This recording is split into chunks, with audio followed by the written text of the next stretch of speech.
바울은 지금 아그리파 왕의 요청으로 베스도 총독이 개최한 청문회장에서 자기 변명을 하고 있습니다. 바울은 회심하기 이전에 자신이 예수의 이름을 대적하여 그 이름을 믿는 사람들을 박해하였던 일, 대제사장들에게서 권한을 위임받아 예수 믿는 사람들을 남자든 여자든 닥치는 대로 끌어내어서 감옥에 가두었던 일, 또 그들을 죽일 때 기꺼이 찬성 투표를 했던 일, 모든 회당에서 사람들을 처벌하고 강제로 주를 못 가게 해서 배교하도록 만들었던 일, 그리고 다른 나라의 도시까지 가서 그 그리스도인들을 박해했던 일들을 차곡차곡 말했습니다. 바울이 이처럼 청년 시절에 예수님을 부정하고 교회를 짓밟는 선봉대장 역할을 했던 것은 당시 모든 유대교인들이 그렇게 생각하고 행동하였기 때문이었습니다. 그래서 바울은 다른 사람들보다 더 열심히 그리스도인들을 박해하였고 교회를 없애버리려고 했습니다. 그리고 그런 자신의 행동에 대해서 일말의 양심의 가책을 느끼기는커녕 오히려 더 큰 자부심을 느끼고 있었습니다. 그것이 자신이 믿는 하나님을 향한 열심이라고 생각했고 유대교인으로서의 자기가 마땅히 감당해야 할 의무라고 생각했기 때문이었습니다. 오늘의 본문은 그랬던 청년 바울이 자신의 생애의 절대적인 전환점이 되었던 주님의 부르심을 받게 된 일련의 과정들을 정언하고 있습니다. 본문 13절 말씀 우리 같이 읽도록 하겠습니다. 왕이여 정오가 되어 길에서 보니 하늘로부터 해보다 더 밝은 빛이 나와 내 동행들을 불돌로 비추는지라. 청년 바울은 예루살렘에서 213km 떨어져 있는 다메섹의 그리스도인들을 색출해서 잡아오기 위해서 다메섹으로 향해 가다가 그 길 위에서 주님의 부르심을 받았습니다. 그리고 그때의 시각이 정오, 낮 12시였습니다. 정오가 되어 라고 이 바울의 말에는 다메섹으로까지 그리스도인들을 잡으러 가는 그의 행동과 관련해서 두 가지의 중요한 의미를 담고 있습니다. 먼저는 그리스도인들에 대한 바울의 강력한 정오와 유대교에 대한 열심을 보여주고 있습니다. 팔레스타인은 사막이고 무덥기 때문에 정오인 한낮에 여행하는 일은 거의 없습니다. 주로 아침이나 저녁에 여행을 합니다. 너무 뜨겁기 때문에 낮에는 될 수 있는 대로 하던 모든 일수를 멈추고 쉽니다. 그런데 이 시간이 정오라고 했습니다. 그는 다른 사람들이 여행하지 않는 그 뜨거운 시간에 목적지인 다메섹을 향해서 재촉하여 가고 있었습니다. 유대인들의 생활 풍속에서 이 시간에 길을 간다라고 하는 것은 매우 이례적인 일이었습니다. 이 사실은 바울이 몹시도 서둘렀다는 의미입니다. 이것은 동시에 바울이 한낮의 무더위를 견뎌내면서까지 갈 정도로 유대교의 극렬 분자였다는 사실을 우리에게 말해주고 있습니다. 다음으로 정오가 갖는 신학적인 의미입니다. 이 시간은 잠자는 시간이 아닙니다. 바울이 예수님을 만난 것이 밤에 비몽사몽간해가 아니라는 것입니다. 만일 밤에 그랬다고 한다면 내가 꿈을 꿨나?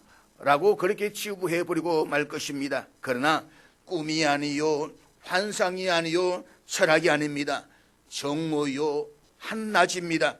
그러니까 정오에 이루어진 다메섹의 사건은 너무나 분명한 역사적 사실이라고 하는 것입니다. 옛날에 헬라 사람들과 철학자들은 말이 많았습니다. 설명도 많고 이야기도 많고 설화도 많았습니다. 그러나 바울이 말하고 있는 다메섹의 경험은 그런 이야기가 아닙니다. 본문에서 바울이 말하고자 하는 것은 자신이 주님을 만난 다메섹의 사건은 분명한 역사적 사건이라는 것입니다.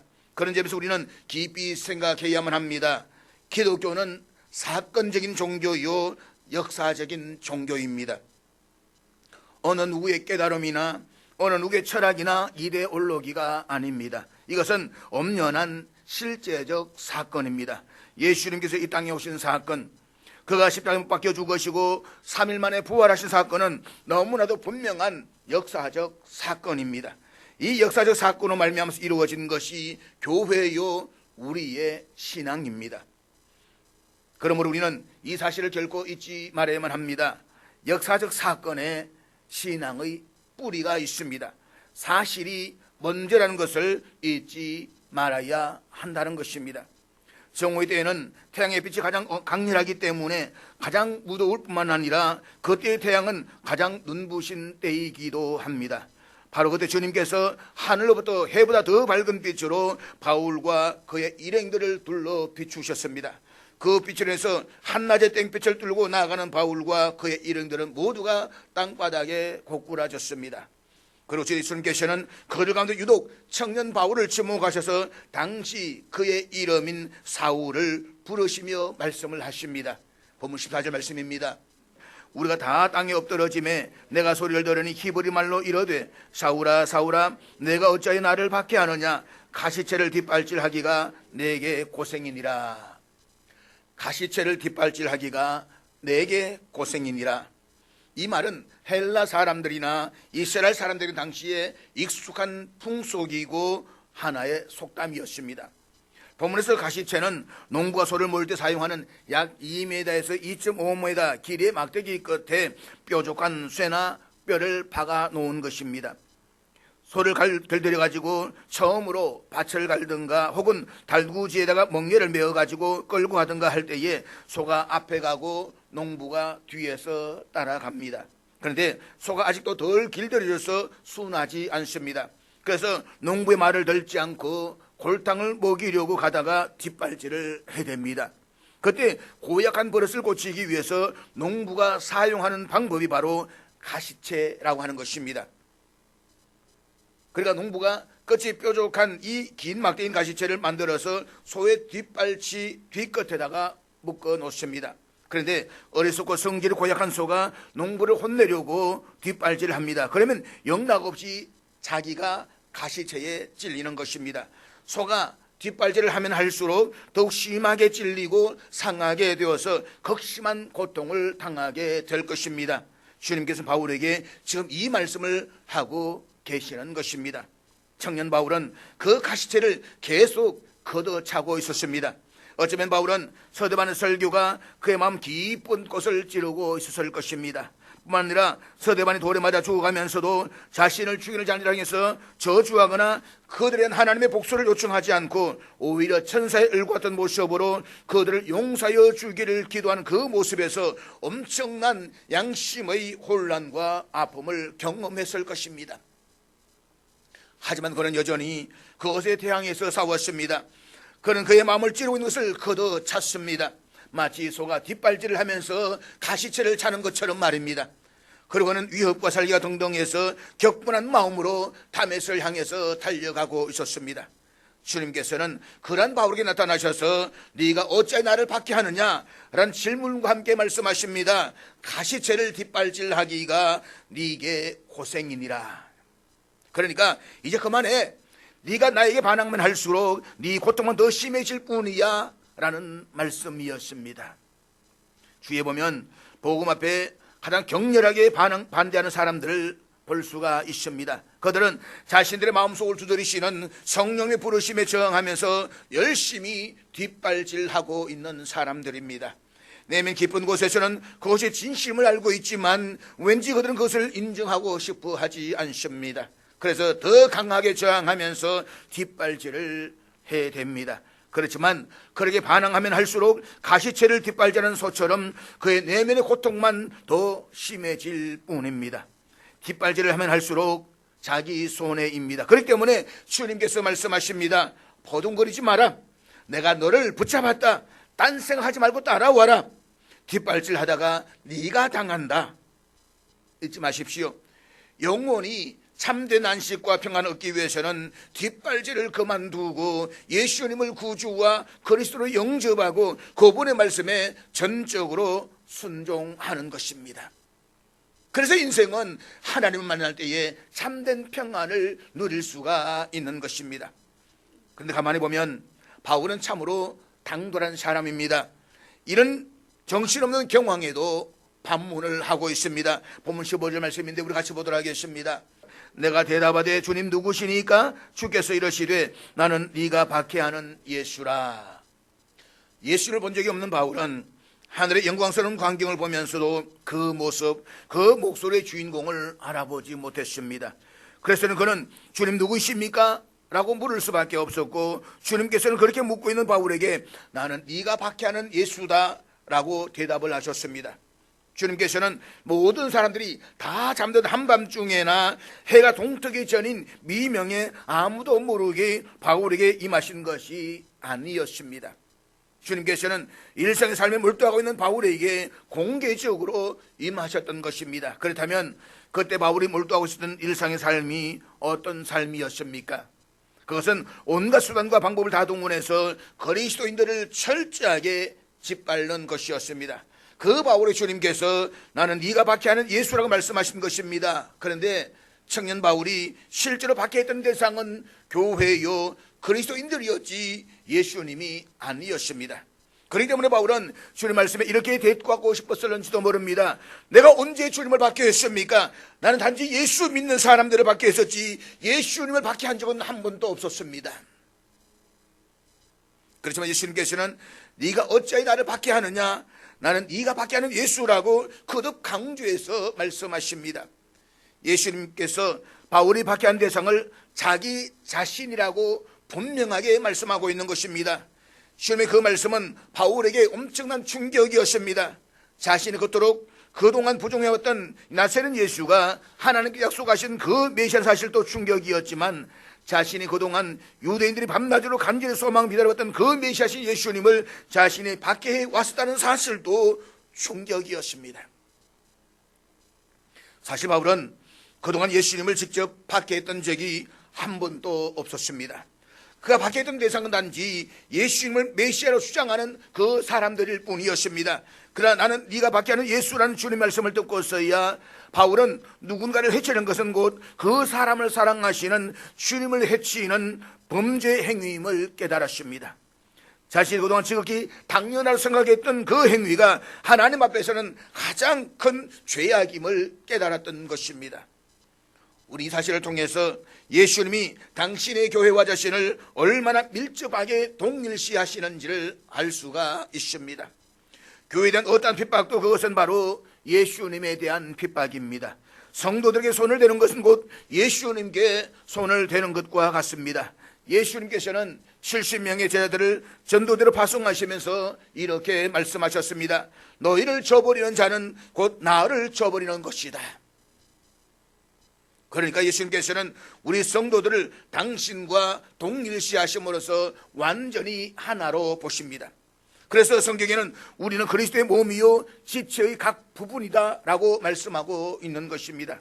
따라서 세상이 우리를 핍박할 때 그것은 곧 주님을 핍박하는 것입니다.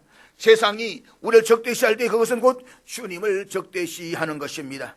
우리가 전하는 복음을 거부하는 것은 곧 주님을 거부하는 것입니다. 우리가 이 사실을 기억한다면 우리 모두는 주님 안에서 더욱더 의연하고 당당한 모습으로 주님의 정인된 삶을 살아갈 수가 있어야만 할 것입니다. 청년 바울은 지금까지 나세는 예수 이름을 대적하는 일에 자신할 수 있는 온갖 일을 다하는 것이 하나님을 향한 바른 믿음이라고 생각했습니다. 그래서 그는 나세는 예수 이름을 대적하는 일에 누구 못지않게 열심이었습니다. 그렇지만 다메섹 도상에서 부활의 주님을 개인적으로 만난 이후 이제까지 자신이 생각하고 행동했던 그 모든 것들이 잘못된 것이었음을 깨달았습니다. 나는 네가 박해하는 예수라. 여기에 다른 질문 더 필요하지 않습니다. 십자가에 죽으시고 부활하신 예수님이 지금 내 앞에 나타나셨습니다. 죽으신 줄만 알았는데 부활하셨습니다. 그리고 내 앞에 나타나신 나를 부르고 계십니다. 저는 확인할 것도 없고 덜어야 할 것도 없고 바랄 것도 있을 수가 없습니다. 그것으로 상황 끝인 것입니다. 바울은 그날 낮 12시 이후로 다시는 사람을 해치는 삶을 살지 않았습니다. 그는 온전히 그리스도의 삶을 살았습니다. 그날 이후로 바울은 일평생도록 헬라인이나 야만인이나 지혜 있는 자는 어리석은 자에게 다 내가 빚진 자라는 그의 고백처럼 세상 모든 사람들에게 빚진 마음으로 사람을 섬기며 사랑하며 복음을 전가하는 삶을 살았습니다. 사람을 섬기는 것이 바로 그 사람을 사랑하시는 주님을 섬기는 것임을 알았기 때문입니다. 바로 온갖 시련과 고난을 무릅쓰고 시중의 세계를 세 차례 누비고 다녔던 것도, 죽음이 환란에 도사리고 있는 예루살렘 행을 자기 목숨마저 아까워하지 않았던 것도 모두가 복음으로 사람을 세우고 섬기기 위함이었습니다. 중요한 사실은 바울이 자신을 불러주신 주님의 부르심에 응답하기 위해서 사람을 살리는 일에 몰두할 때에 주님께서는 그 바울을 더욱더 강하게 붙들어 주셨다는 것입니다. 이 사실을 바울은 고린도후서 1장 5절에서 이렇게 고백하고 있는데 우리 앞에 다 같이 읽도록 하겠습니다. 그리스도의 고난이 우리에 넘친 것 같이 우리가 받는 위로도 그리스도로 말미암아 넘치는도다.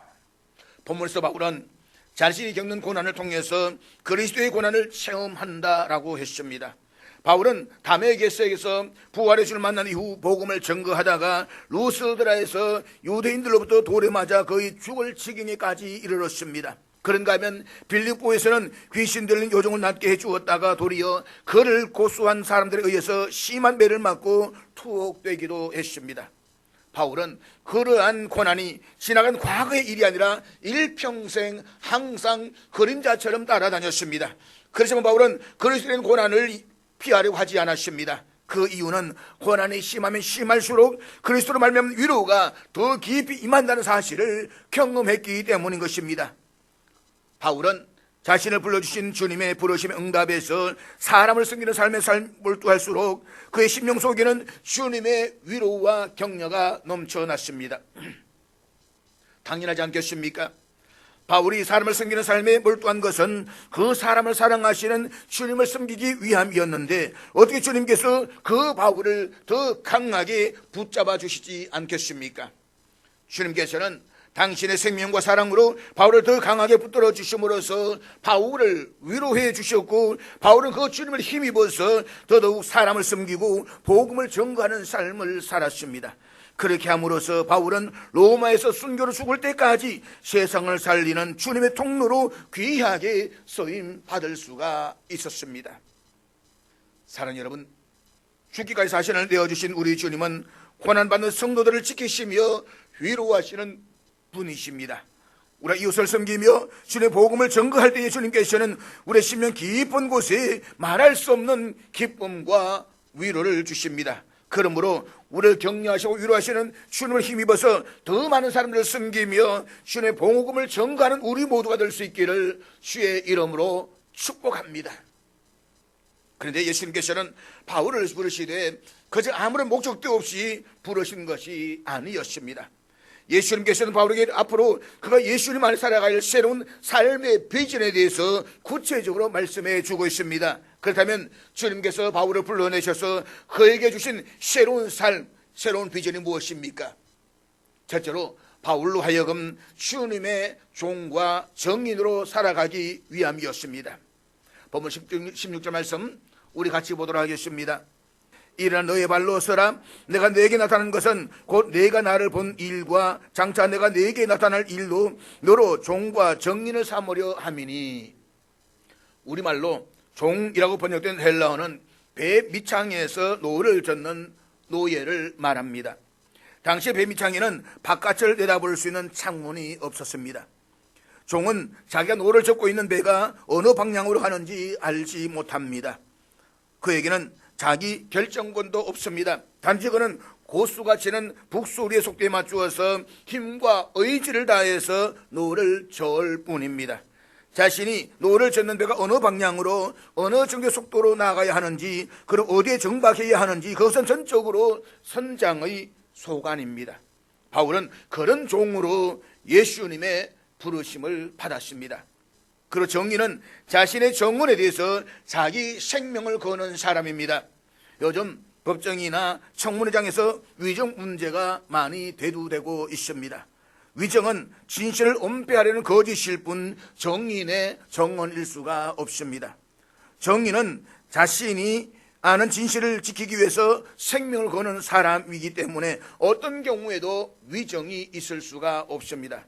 바울은 자신이 이미 본 일과 앞으로 보게 될 일을 정언하기 위해서 자기의 생명을 걸어야 할 정인으로 예수님의 부르심을 받았습니다. 이후에 바울은 일평생 예수님의 종과 정인으로 살았습니다. 자신의 의지를 다해서 예수님께 자신의 인생을 맡기고 예수님의 종과 정인으로 살아가기 위해서 자신의 생명을 걸었습니다. 예수님께서 자신의 죄값을 대신 치러주시기 위해서 십자가의 제물로 돌아가셨다가 3일 만에 살아나신 메시아이심을 알았기 때문입니다. 그 메시아에게 의지를 다해서 자기의 인생을 맡기고 생명을 걸고 그 메시아의 종과 정인으로 살아가는 것은 바로 자기 자신의 인생에 대한 영광된 의미와 가치를 부여하는 것입니다. 그렇습니다. 우리도 바울처럼 우리의 구원자요 주님이신 예수님께 우리의 인생을 맡기고 그분의 종과 정인이 되어서 남은 생애 동안 의미 있는 삶을 살아갈 수 있기를 주의 이름으로 축복합니다. 둘째로 바울은 이스라엘과 이방인들의 손으로부터 구원하여 다시 그들에게 보내시기 위함이었습니다. 본문 17절 말씀입니다. 이스라엘과 이방인들에게서 내가 너를 구원하여 그들에게 보내어. 본문에서 이스라엘과 이방인들이라고 하면 세상 모든 사람들을 일컫습니다. 유대인들에 의하면 그들은 두 가지 부류의 사람들만 존재합니다. 선택된 자기 유대인들과 그리고 선택받지 못한 이방인들, 그렇게 구분해 왔습니다. 예수님께서 세상 모든 사람 가운데서 교회를 짓밟던 바울을 먼저 구원해 주신 것은 바울 혼자 잘 먹고 잘 살라고 하심이 아니었습니다. 그 바울을 당신의 종과 정인으로 세워서 세상 사람들 다시 보내시기 위함이었습니다. 주님께서 바울을 찾아오신 것은 파괴와 저주와 분노와 멸망의 길을 걸어가던 바울을 구원하여서 그 길을 걸어가고 있는 세상 모든 사람들을 구원하시기 위해서 복음 전도자로 보내시기 위해서였습니다. 사도행전 9장 15절 말씀 보면 주님께서는 아나니아를 통해서 바울을 부르시 선택한 이유를 이렇게 말씀하셨습니다. 내 이름을 전하기 위하여 택한 나의 거릇이라. 거릇이라고 하는 것은 무엇인가를 담아서 전하려고 할 때에 사용하는 도구입니다. 주님께서는 바울을 가리켜서 당신의 이름을 전하기 위한 나의 거릇이라고 말씀하셨습니다. 주님께서 바울을 부르신 것은 이스라엘을 포함한 모든 민족들에게 예수의 이름을 전하여서 그들을 구원하시기 위함이었던 것입니다. 사실 회심하기 이전에 바울은 너무나 열심히 교회를 밝게 하였기 때문에 인간적인 안목으로는 그가 주님의 그릇이 된다는 것은 상상할 수 없는 일로 여겨질 수가 있습니다. 그래서 주님께서는 그런 바울을 가리켜서 나의 그릇, 곧 주님의 그릇이라고 말씀을 하셨습니다. 그것은 지금 바울이 뭔가 잘못 몰라서 그릇된 길을 걸어가고 있지만 바로 알아서 세워지기만 하면 그가 크게 쓰임받을 그릇임을 알고 계셨기 때문입니다. 사실 바울은 베냐민 지파이지만 길리기아 다소가 고향이었던 디아스포라 유대인이었습니다.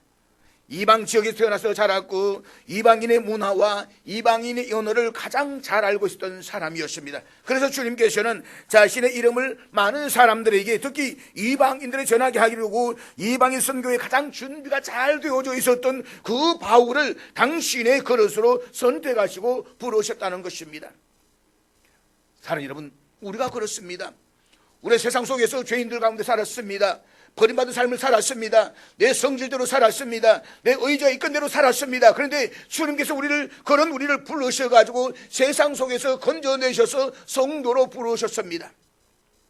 우리들은 세상 모든 삶으로서 먼저 구원의恩총을 입었습니다. 우리가 구원의恩총을 입은 것은 우리끼리만 잘 먹고 잘 살아서 천국 가게 하심이 위함이 아니었습니다.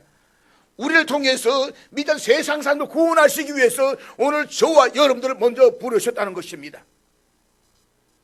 그런 우리가 올 한 해 동안 우리 자신의 유익만을 위해 산다면 올 한 해 동안 아무리 많은 것을 얻고 누린다라고 할지라도 우리 인생에서 올 한 해의 길이만큼 무의미하게 사라져 버리고 말 것입니다.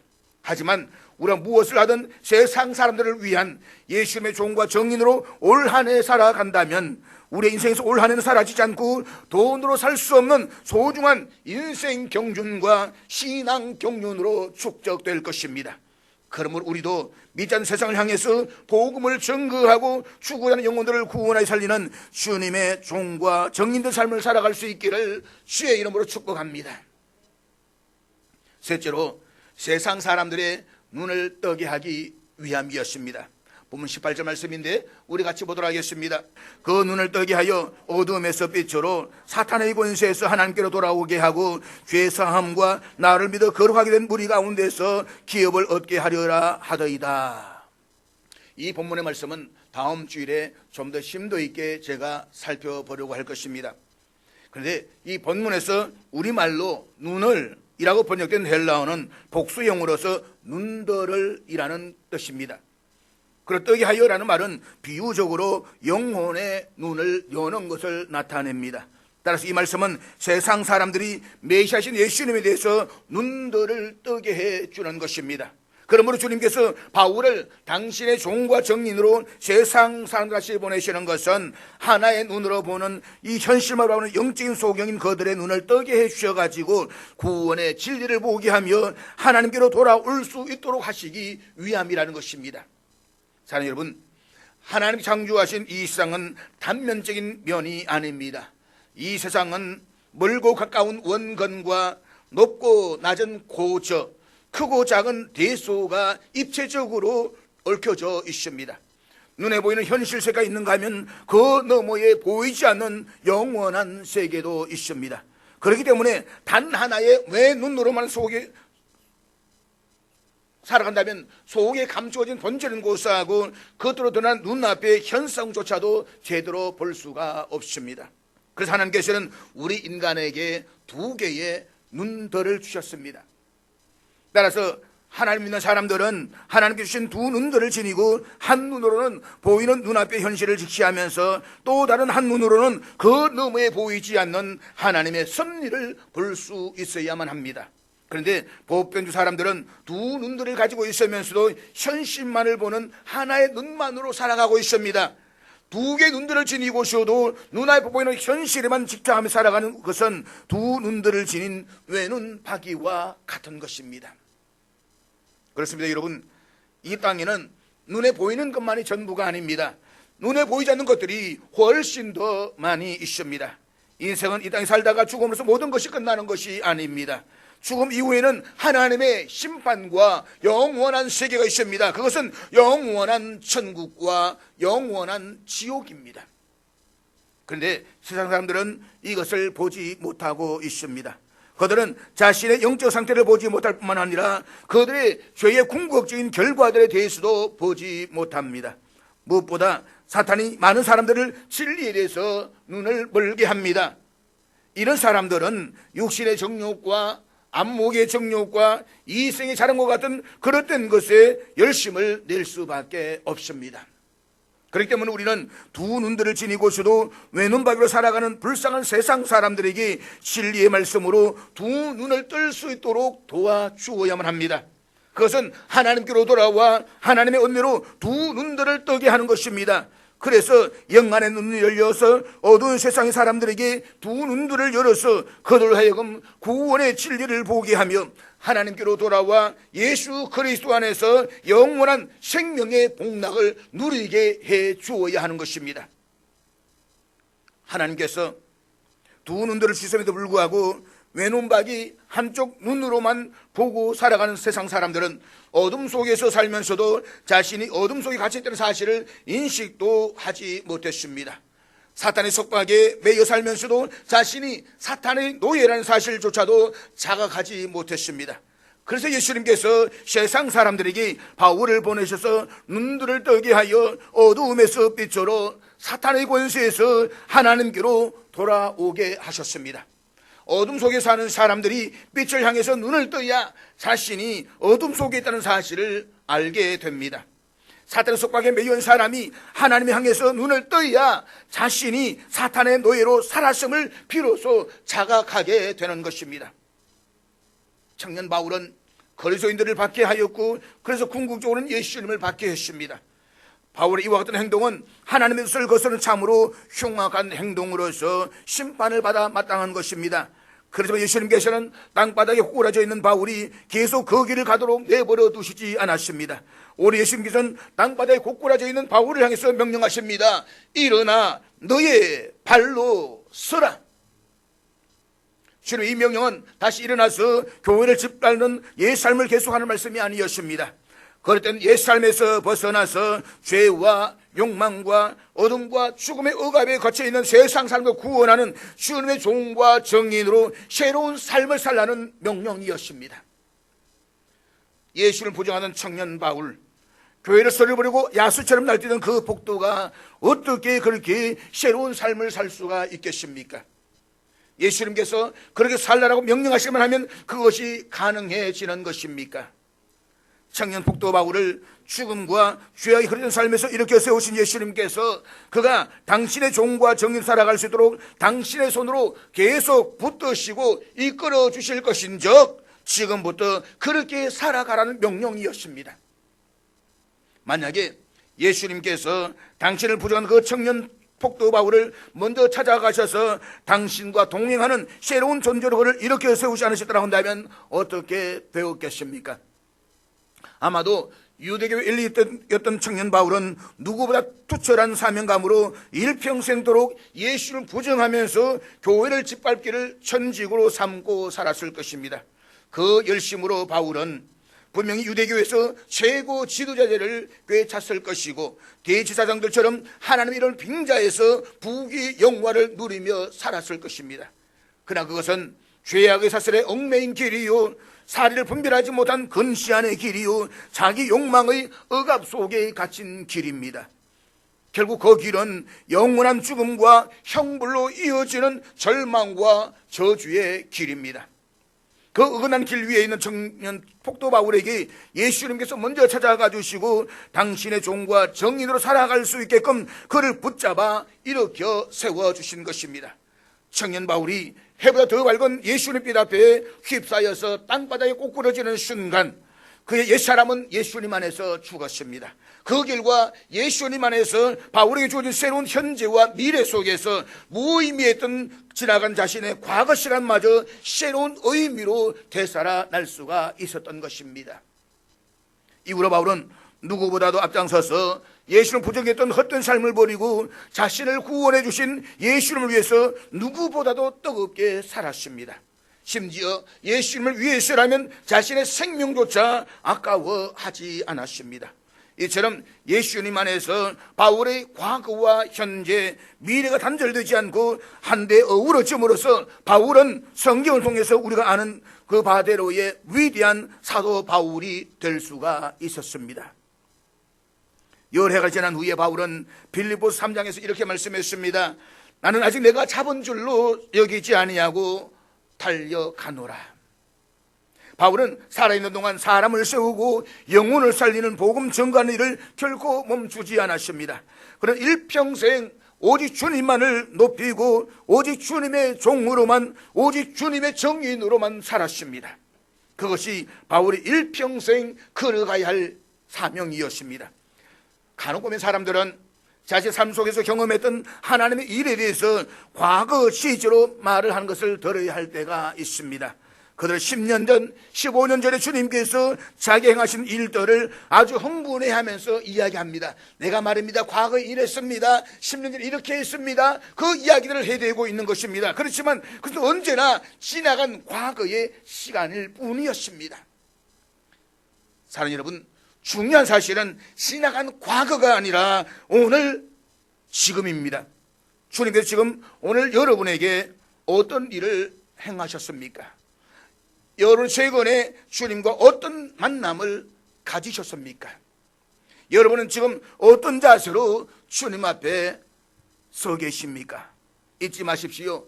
과거의 경험들이 현재로 전송되지 않는다면, 그래서 그때 내게 행하셨던 하나님의 역사가 오늘 나에게 감동과 헌신과 기쁨의 삶으로 이어지지 않는다고 한다면 그것들은 아무 가치가 없습니다. 바울은 다메섹의 경험을 과거에 일어났던 사건이 아니라 언제나 현재 진행형의 사건으로 인식하면서 살았습니다. 그렇기 때문에 그는 마지막 순교 시간 앞에서도 이렇게 고백하고 있는 것입니다. 그리스도 예수 안에서 하나님이 위에서 부르신 부름의 상을 위하여 달려가노라. 과거형이 아니라 현재 진행형입니다. 사랑하는 여러분, 바울을 찾아오시고 일어나 너의 발로 서라고 말씀하셨던 그 주님께서는 오늘의 우리들에게도 찾아오셔서 동일하게 말씀하십니다. 일어나 너의 발로 서라. 그렇습니다. 우리는 죄악과 불신의 자리에서 들고 일어서야만 합니다. 나약함의 자리에서 들고 일어서야만 합니다. 다른 사람의 눈치를 볼 것이 없습니다. 다른 사람이 부축해서 마지못해서 일어서는 그 형식을 차릴 것도 없습니다. 자기 발로 당당하게 일어서십시오. 그리고 이제 이후로부터는 바울이 그러했듯이 주님의 일꾼으로서 사람을 세우고 섬기기 위해 하나님의 나라와 그의 의를 위해 힘차게 걸어가십시오. 그리하여서 죄악의 어두운 과거가 아닌 새로운 의로운 미래를 살아가는 우리 시대의 바울 같은 참된 성도들 다 될 수 있기를 주의 이름으로 축복합니다.